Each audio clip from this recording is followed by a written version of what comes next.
तो कुछ ऐसी न्यूज़ सामने आई है, ऐसे कुछ सजेशन सामने आए हैं जिससे यूपीएससी एस्पिरेंट या यूपीएससी स्टूडेंट्स हैं, जो आईएएस एस्पिरेंट्स है, उन्हें बहुत ही परेशानी का सामना झेलना पड़ेगा या फिर वो बहुत ज़्यादा सैड हो जाने वाले हैं क्योंकि वो एग्ज़ाम नहीं दे पाएंगे।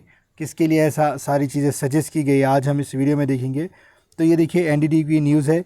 जो एक्स आरबीआई गवर्नर है सुब्बाराव, उन्होंने यूपीएससी एग्ज़ाम से रिलेटेड कुछ सजेशन दिए। अटेम्प्ट लिमिट जो होती है और एज बार के लिए कुछ लिमिट दिए, एज कैप के लिए, एग्ज़ाम के लिए। वो सारी चीज़ें हम डिटेल में देखेंगे। देखिए मैटर क्या है सब में पहले देख लेते हैं हम कि जो आरबीआई के एक्स गवर्नर है सुब्बाराव, उन्होंने कुछ मेजर रिफॉर्म्स की मांग की है यूपीएससी से, मतलब सिविल सर्विस एग्जामिनेशन के लिए हमारे। और उन्होंने रिकमेंड किया कुछ बहुत ही मतलब सिग्निफिकेंट चेंजेस, जैसे एज कैप के जितना कितनी एज होनी चाहिए और लिमिट्स कितने नंबर कितने बार आप अटेम्प्ट दे सकते हैं उनके ऊपर। और जो एंट्री है प्रोफेशनल के लिए जो 40s में है उनके लिए कुछ रिकमेंडेशन दी है। और किस तरीके से यूपीएससी को ये सारी चीज़ें बदलाव करनी चाहिए, ये सारी चीज़ें कहा है ज़ोर देकर, लेकिन इससे बहुत सारों को प्रॉब्लम होने वाली है। तो देखते हैं क्या मैटर है।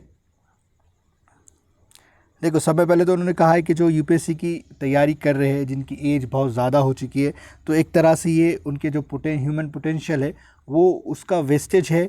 मतलब जो एक क्षमता है हमारी, हम कुछ और भी कर सकते हैं लेकिन हम कर नहीं पा रहे। तो मतलब जो स्टूडेंट्स है, जो यंगर्स है, यंग पीपल है, वो यूपीएससी के पीछे लगे हैं और अपना सारा वक्त बर्बाद कर ले रहे हैं। और इसी कह रहे हैं कि जो सक्सेसफुल स्टूडेंट होते हैं, सो जो 10 पीपल है, मतलब बहुत सारे लोग ऐसे हैं जो पास होना चाहते हैं लेकिन हो नहीं पाते। मतलब एग्ज़ाम की तैयारी करते रहते हैं और वो अपने जो मकाम है वो हासिल नहीं कर पाते, यूपीएससी के पीछे लगे रहते हैं। तो इनका यही है कि ये ह्यूमन पोटेंशियल का वेस्टेज है, तो इसे रोकना चाहिए। अब किस तरीके के रिफॉर्म्स उन्होंने दिए हैं सब में पहले वो देख लेते हैं। तो पहले तो क्या कहा है कि जो रिडक्शन होना चाहिए, मतलब जो मैक्सिमम नंबर ऑफ़ अटेम्प्ट्स है और अपर एज लिमिट है उसमें, जैसे अभी हम 6 टाइम दे सकते हैं कोई भी एग्ज़ाम, मतलब ये सिविल सर्विस यूपीएससी का एग्ज़ाम जो है हम 6 बार दे सकते हैं और हमारी एज लिमिट 21 से लेकर 32 साल तक होती है।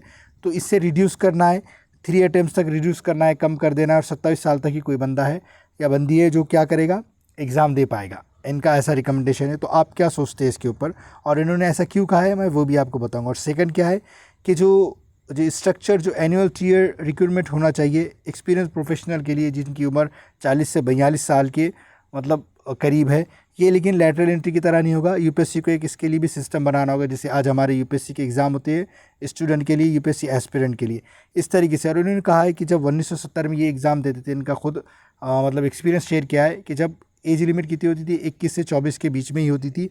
और उन्होंने ये भी कहा है कि अगर बहुत सारे जो एग्ज़ाम्स है वो उनको फेवर करते हैं, मतलब जो सोचिए कोई बंदा है जो पहली बार प्रिपेयर कर रहा है और कोई बंदा है जो करीब 4 से 5 अटेम्प्ट दे चुका है, उसका 6ठा अटेम्प्ट है, तो जो 6 अटेम्प्ट है, वो जो 6 अटेम्प्ट वाला है वो मास्टरी हासिल कर चुका होगा।